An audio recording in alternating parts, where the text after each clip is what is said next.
Nebraska's 2nd District, the Honorable Hal Daub.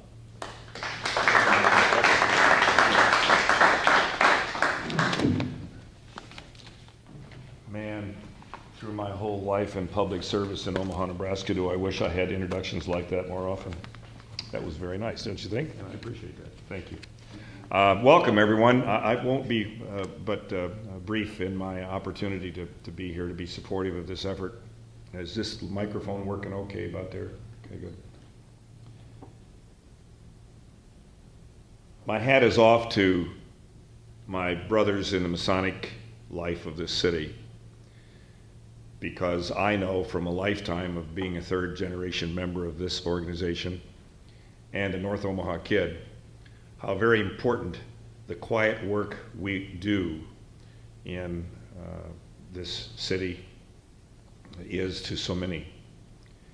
And when the work that we were doing in the foundation was being discussed, Jim was talking with us about his concern about what boiled down to be the word fatherhood.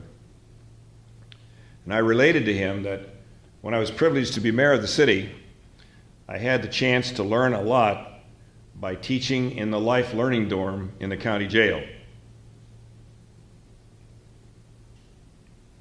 And I've always been reluctant to ask the question at audiences, has anybody ever been in jail? Please raise your hand. The answer is, don't raise your hand. But the answer is, maybe you visited somebody in jail, and maybe you've been a part of fellowship and maybe jail ministries and a lot of things like that that are very, very important in our community. What struck me as I learned about peaceful living in a community during those times is I learned that young girls aren't arrested for drive-by shootings. Young men are arrested for drive-by shootings. What I learned in the life learning dorm experience, which you've never read about or heard about me doing, because I did not want any press or publicity for that. It wasn't a stunt. It was an experience I wanted to have. And out of the nine of the 10 young men under age 21 that were in jail in the Douglas County Correction Facility had one thing in common. 3 or 4 were probably African American. 2 or 3 were probably Latino, Hispanic, Mexicano. 2 or 3 were of other origins. But out of those 10 young men, 9 of them did not have a male, a father, a consistent, regular exposure to the nurturing that occurs from that very existence of a relationship with a young boy to a man.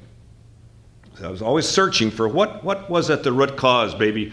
What could we do? And I got active in the Mayor's Conference, United States on fatherhood, a very, very major federal initiative. And those local initiatives I observed, and those national initiatives, even if federally connected, all sputtered and failed. Why? Because it wasn't an organizational commitment made by the people who lived in the community to work with the problem in the community. That's what this organization and this partnership is going to accomplish. And so I couldn't be more proud of Prince Hall Masons, of the Masonic Orders, the Foundation. I couldn't be more proud of the work that our Executive Director, Chip Maxwell, is doing to bring about this idea of us all working quietly together to make a big difference in the lives of a lot of young men and their father or their grandfather or maybe a brother, but to nurture that consistent relationship between a youngster and an adult male.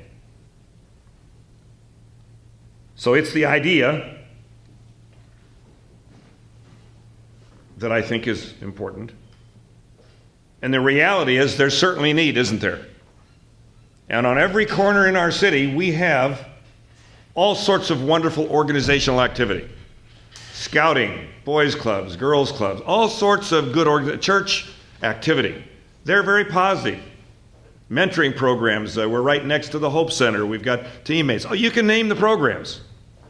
But at the end of the day, that young man goes back into the overnight environment from which they came, where there's something wrong or a break of some connection lacking in what would be the leadership guidance in their family opportunities to grow up to be a solid man.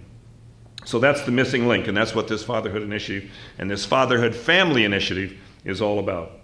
So I'm very proud to be a part of it, and going to make sure that I get a chance to shoot a few baskets today, and then maybe I get invited back if I don't make too much of a fool of myself on the courts, and to work with everybody in this room to really make a difference in as many families' lives and as many young men's lives in our community as we can. Thank you very much.